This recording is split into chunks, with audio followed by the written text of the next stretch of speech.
The scream that echoed through the memory care facility will haunt me forever. My grandmother was convulsing on the floor, foam coming from her mouth, while my ex-fiancée stood there filming it on her phone. The nurses rushed past me as I grabbed Rebecca's arm and dragged her into the hallway, demanding to know what she'd done. Rebecca lived for what she called social experiments, but were really just cruel pranks disguised as psychology research. She'd convinced restaurant servers she was conducting studies on human behavior while secretly filming their confusion. She once told my neighbor she was a grief counselor and spent 2 hours helping the woman process her husband's death, only to reveal it was all fake and post the footage online for laughs. But she'd never involved my family before. Never crossed that line until last Tuesday. My grandmother Helen had been diagnosed with early-stage dementia 6 months ago. The doctor said stress could accelerate her cognitive decline dramatically. When I told Rebecca we were visiting Grandma Helen at Sunset Manor, she immediately perked up with that familiar gleam in her eyes that made my stomach drop. "Does she know I'm studying psychology?" Rebecca asked, referring to the degree she dropped out of after 1 semester 3 years ago. I explained again how fragile Grandma Helen's mental state was, how confusion and stress could trigger serious medical episodes. Rebecca nodded sympathetically and promised to be on her best behavior. She even brought flowers and wore her most conservative outfit. Everything seemed normal for the first hour. Rebecca charmed the nursing staff, complimented my grandmother's room, and listened patiently to stories she'd heard before. But then I noticed her setting up her phone discreetly, angling it toward my grandmother's chair. That's when she made her announcement. "Helen, I have some exciting news," Rebecca said, pulling out a fake business card she must have printed beforehand. "I'm actually Dr. Rebecca Williams, a licensed therapist specializing in memory disorders. I've been observing you today, and I think we should have a professional session right now." My grandmother's face lit up with hope. She'd been asking for therapy support for weeks, worried about her increasing forgetfulness. The family had been working with insurance to find someone appropriate, but the wait lists were months long. I started to interrupt, but Rebecca shot me a warning look and continued. "Now, Helen, I need to ask you some difficult questions about your memory problems. It's important that you're completely honest with me." What followed was 20 minutes of psychological torture disguised as therapy. Rebecca asked my grandmother to recall traumatic childhood memories, questioned her about my deceased grandfather's death, and suggested that her memory issues might be psychosomatic, all while secretly recording everything. "The trauma from your husband's passing might be causing these memory problems," Rebecca said with fake professional authority. "Sometimes our minds create forgetfulness to protect us from pain. But that means you're not really sick, Helen. You're just avoiding reality." My grandmother became increasingly agitated. She started crying, insisting that her memories were real, that the doctors had confirmed her diagnosis. Rebecca pushed harder, using psychological terminology she'd clearly Googled beforehand. "Confabulation is very common," Rebecca continued, her voice taking on a condescending tone. "Your brain is filling in gaps with false memories.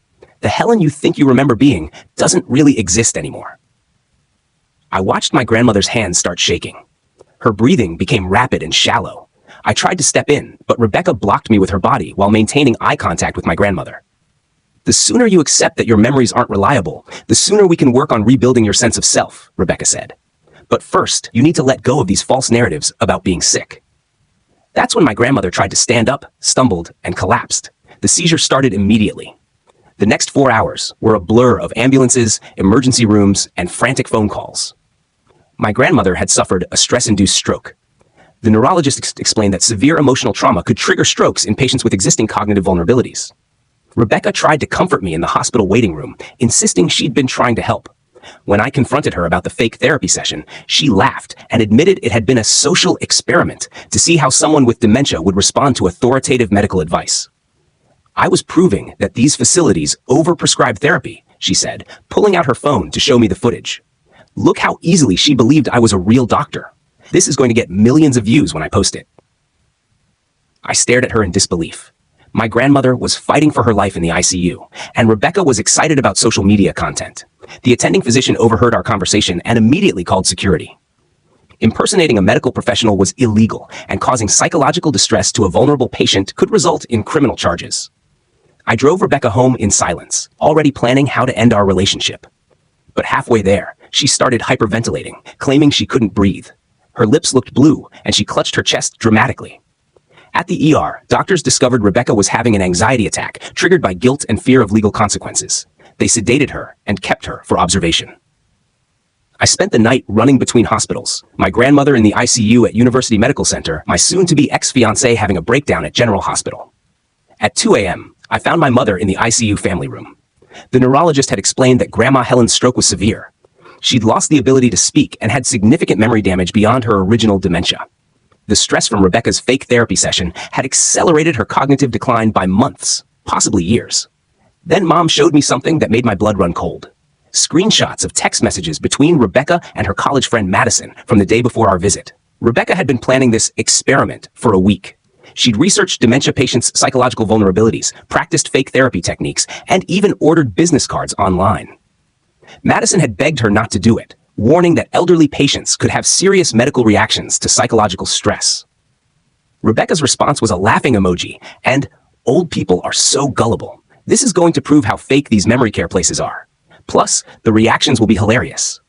My mother had gone through Rebecca's purse while she was sedated, found her notebook full of experiment ideas targeting vulnerable populations, disabled children, elderly patients, people in grief counseling. She'd been planning a series of these pranks for her social media following.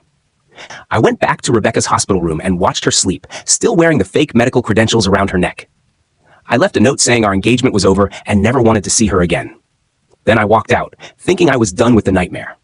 I was completely wrong. The next morning, my phone exploded with notifications. Rebecca had woken up and immediately started her counterattack. 53 missed calls, 87 text messages, and she was just getting started. The first message arrived at 4:17 a.m. You abandoned me at the hospital after I had a breakdown trying to help your grandmother. I'm going to destroy your pathetic life. Within hours, she'd created a completely fabricated version of events. According to her social media posts, I had forced her to pretend to be a therapist because our family couldn't afford real mental health care. She claimed I'd abandoned her at the hospital during a medical emergency and was now trying to blame her for my grandmother's pre-existing condition.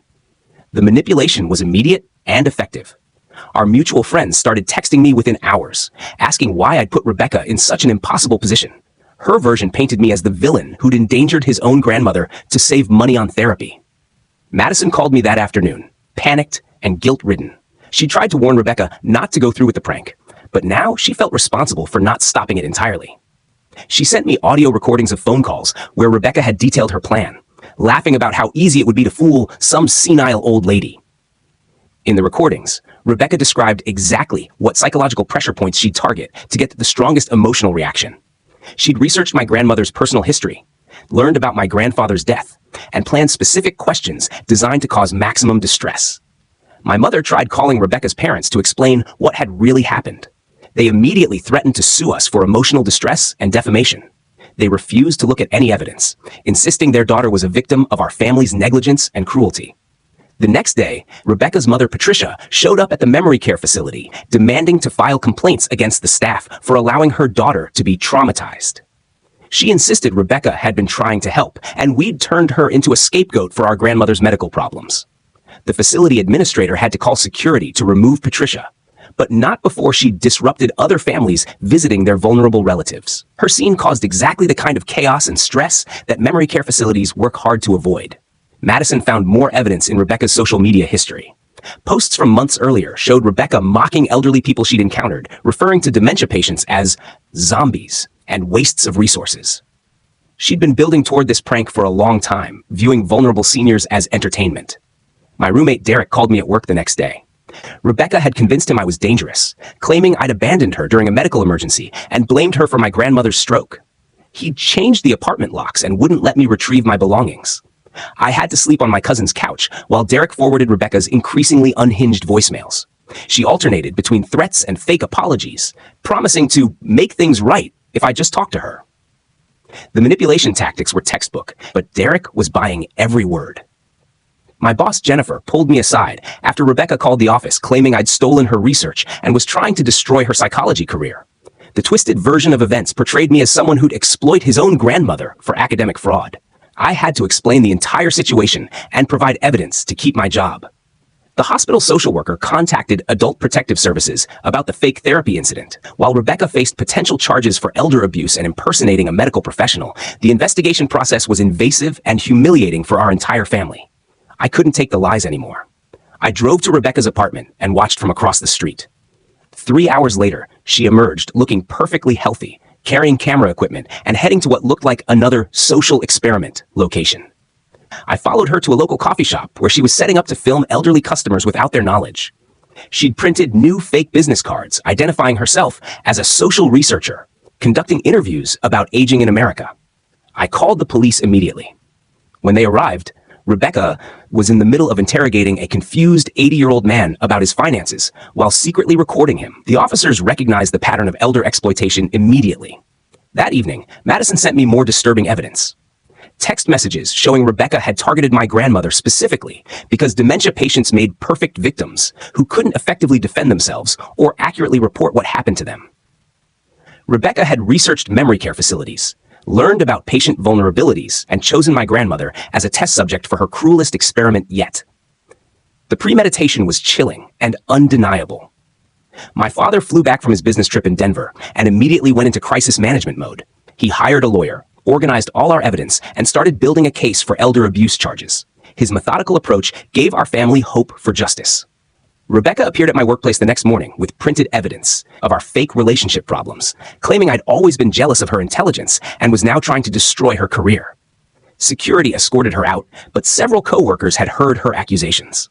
Madison revealed that Rebecca had created fake social media accounts to spread rumors about me being abusive to elderly relatives. She'd posted edited photos and fabricated stories across multiple platforms, creating a comprehensive smear campaign that was already gaining traction. I discovered Rebecca had stolen my identity to create fake dating profiles targeting vulnerable women. She'd included personal details about my grandmother's condition, presenting me as someone who exploited elderly relatives for sympathy. The profiles were designed to destroy my reputation permanently. The memory care facility banned Rebecca from the entire property after security footage showed her trying to enter my grandmother's room while wearing scrubs she'd somehow obtained. She'd planned to continue her therapy sessions while my family wasn't present. My father's lawyer friend reviewed our evidence and confirmed we had grounds for both criminal charges and civil litigation. Elder abuse, identity theft, harassment, and fraud. The list of potential charges kept growing as more evidence emerged. The police finally took our harassment report seriously after reviewing the security footage of Rebecca attempting to access the memory care facility in disguise. Combined with the coffee shop incident, they saw a clear pattern of targeting vulnerable elderly people.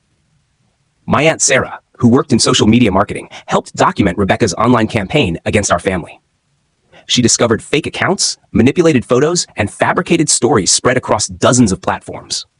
The digital evidence was overwhelming. Rebecca's former roommate Emma reached out through Facebook. She revealed Rebecca had been practicing fake therapy techniques for months, using Emma as an unwilling test subject. Rebecca had convinced Emma she was helping with psychology homework, but was actually experimenting with psychological manipulation tactics. Emma provided audio recordings of Rebecca practicing different professional voices and rehearsing fake credentials. She'd been preparing for weeks to impersonate medical professionals, viewing vulnerable people as research subjects rather than human beings. My grandmother's neurologist agreed to provide expert testimony about the connection between psychological trauma and stroke risk in dementia patients. Her professional opinion would prove that Rebecca's actions had directly caused my grandmother's medical emergency. The district attorney's office began investigating elder abuse charges after reviewing our complete evidence file. Rebecca's pattern of targeting vulnerable seniors, combined with the severity of my grandmother's stroke, elevated the case beyond simple harassment. Derek finally saw through Rebecca's lies when she tried seducing him to regain apartment access. He recorded her offering various favors in exchange for my personal belongings, growing increasingly desperate when he refused. The recording captured her admitting she just wanted to prove the old lady was faking. Rebecca's confession, clearly recorded, validated everything we'd claimed about her intentions. She'd targeted my grandmother specifically to prove that dementia patients were less mentally capable than they appeared.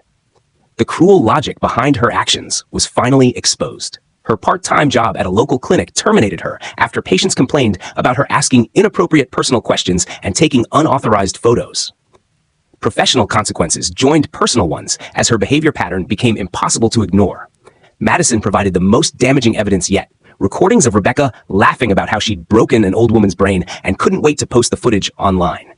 The casual cruelty in her voice while describing my grandmother's stroke was chilling. My mother discovered Rebecca had researched other memory care facilities in our area, apparently planning to expand her experiments to more vulnerable patients. Her notebook contained names, addresses, and detailed vulnerability assessments of potential victims. The prosecutor's office escalated the charges to include conspiracy to commit elder abuse after finding evidence of Rebecca's broader targeting plan. She hadn't just attacked my grandmother. She'd been building a systematic campaign against vulnerable seniors. Emma revealed more disturbing details about Rebecca's psychology. She'd often talked about how easy it was to manipulate people who weren't smart enough to see through her act. Elderly people, disabled individuals, and anyone in emotional distress were viewed as entertainment opportunities. Rebecca's employer at a local marketing firm fired her after discovering she'd been using company resources to research vulnerable populations and plan her social experiments. They found browser history full of searches for elder care facilities, dementia symptoms, and psychological manipulation techniques. My father organized our evidence into a comprehensive legal package. Over 300 screenshots, 40 audio recordings, 25 witness statements, and extensive medical documentation. The weight of proof was overwhelming and undeniable. Derek apologized profusely after listening to all the evidence. Rebecca had convinced him I was an elder abuser who'd abandoned my sick fiancé at the hospital. He genuinely believed he was protecting a victim from her abuser. The hospital where Rebecca had her anxiety attack provided records showing she'd admitted to playing a prank that went wrong. Her own medical records contained confessions that supported our version of events rather than her fabricated victim narrative. My grandmother's condition stabilized but never fully recovered. The stroke had caused permanent damage beyond what her dementia would have eventually caused. She lost years of cognitive function in a single traumatic afternoon, and the doctors confirmed this acceleration was directly linked to the psychological stress Rebecca had inflicted. Rebecca's parents finally reviewed our complete evidence package after their lawyer advised them to distance themselves from their daughter's actions. They realized they'd been defending someone who systematically targeted vulnerable elderly people for entertainment. The intervention Patricia and her husband attempted ended with Rebecca destroying their home and threatening to expose their secrets online. Their security system captured her violence toward her own family, shocking them into recognizing the person their daughter had become. Madison testified before the grand jury about Rebecca's premeditation and pattern of targeting vulnerable populations. Her testimony included recordings where Rebecca had detailed future plans to experiment on disabled children and grief counseling patients. The grand jury returned indictments on multiple charges: elder abuse, impersonating a medical professional, identity theft, harassment, and conspiracy to commit fraud. Rebecca's targeting of vulnerable seniors elevated the charges to felony level. Our attorney explained that Rebecca faced up to 15 years in prison if convicted on all charges. The elder abuse charges alone carried significant jail time, and her pattern of targeting multiple vulnerable people showed predatory behavior that courts took very seriously. Rebecca's final manipulation attempt came during her arrest. She claimed to be pregnant with my child and having a miscarriage from the stress of being falsely accused. Medical examination proved she wasn't pregnant, and the fake miscarriage added fraud charges to her growing collection. The trial date was set for 6 months later. Rebecca's court-appointed attorney immediately began negotiating plea deals, recognizing that the evidence against her was overwhelming. Her only hope was accepting responsibility and hoping for leniency. Madison provided crucial testimony about Rebecca's social media plans. She'd intended to post the footage of my grandmother's breakdown online with titles like "Proving Dementia is Fake" and "Old Lady Can't Handle Reality." The monetization plan made her exploitation even more calculated and cruel. My grandmother passed away 4 months before the trial, never recovering her ability to speak or recognize family members. The medical examiner confirmed that the stroke caused by Rebecca's psychological assault had accelerated her decline by at least 2 years, directly contributing to her death. Rebecca's charges were upgraded to include criminally negligent homicide. Her fake therapy session hadn't just caused temporary distress. It had ultimately killed my grandmother through psychological torture disguised as medical treatment. The plea negotiations changed dramatically after my grandmother's death. Rebecca's attorney pushed harder for psychiatric treatment over incarceration, arguing that prison wouldn't address her underlying mental health issues or prevent future victims. I had to decide whether to accept a plea deal or push for maximum prison time. My grandmother was gone regardless of Rebecca's punishment. The question became whether rehabilitation or incarceration would better protect other vulnerable people from similar attacks. After consulting with my family and victims' rights advocates, we supported a plea deal that included mandatory psychiatric treatment, permanent prohibition from elder care facilities, and lifetime bans from social media platforms. Justice meant preventing future victims, not just punishing past crimes. Rebecca's final court appearance was devastating. She showed no remorse for my grandmother's death, instead insisting she'd been conducting valuable research that could help other families identify fake dementia symptoms. Her complete lack of empathy proved she needed intensive psychological intervention.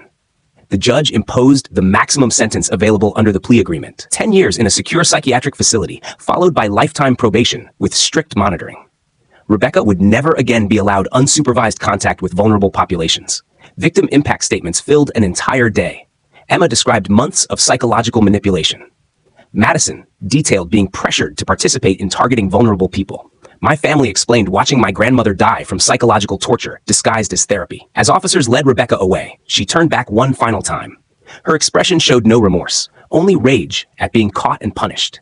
She genuinely believed she'd been conducting legitimate research rather than torturing vulnerable people for entertainment. Her parents waited outside the courthouse, looking decades older than when this nightmare began. They committed to paying restitution to all victims and supporting Rebecca's psychiatric treatment. Their daughter's crimes had forced them to confront years of enabling destructive behavior. The immediate aftermath felt surreal. No more constant documentation of threats and lies. No more security cameras and identity monitoring. No more explaining to friends and coworkers why my ex-fiancé was claiming I abused elderly relatives. Work relationships normalized once the legal proceedings ended. My boss had watched the entire situation unfold and respected how I'd handled constant harassment while maintaining professional standards. Colleagues who'd questioned my character saw the truth through court testimony. Derek became fiercely protective after witnessing how easily he'd been manipulated. He installed comprehensive security systems and started screening visitors carefully. Our friendship, tested by Rebecca's lies, emerged stronger and more honest. The memory care facility implemented new security protocols after Rebecca's infiltration attempts. They created better systems for verifying medical credentials and protecting vulnerable residents from exploitation. My grandmother's tragedy led to improvements that protected other families. A support network formed among Rebecca's victims. Emma, Madison, and several elderly people she'd targeted connected to share experiences and healing strategies. The bonds formed through shared trauma became unexpected sources of strength and friendship. 6 months after the sentencing, Rebecca's psychiatrist requested a meeting. She'd begun acknowledging her pattern of targeting vulnerable people, but showed little genuine remorse. Her narcissistic personality disorder would require years of intensive treatment with uncertain outcomes. I declined to read any letters Rebecca wrote as part of her therapy. Some bridges couldn't be rebuilt, and her acknowledgement meant nothing compared to my grandmother's death. The letters went unread into our evidence files, just more documentation of a nightmare. 2 years later, life had found a new rhythm built around my grandmother's memory rather than Rebecca's destruction. We established a scholarship fund in Grandma Helen's name for legitimate dementia research, turning tragedy into something that could help other families. I'd started dating again, very cautiously. My new girlfriend understood boundaries and respected them completely. She found Rebecca's social experiments disturbing rather than entertaining. Her stability and empathy felt revolutionary after years of manipulation and cruelty. My mother's hypervigilance around elderly relatives never fully disappeared. She installed security systems in every family member's home and researched every caregiver thoroughly. The trauma of watching her mother die from psychological assault had created lasting protective instincts. My father returned to business travel, but maintained closer contact with vulnerable family members. The crisis had reordered his priorities permanently, showing him that spreadsheets and documentation could protect loved ones as effectively as any physical barrier. The evidence archive remained untouched, but preserved. Over 400 pages documenting a predator's systematic targeting of vulnerable people. We'd won through truth and persistence, preventing future victims while securing justice for past ones. Rebecca remained in psychiatric treatment with no release date established.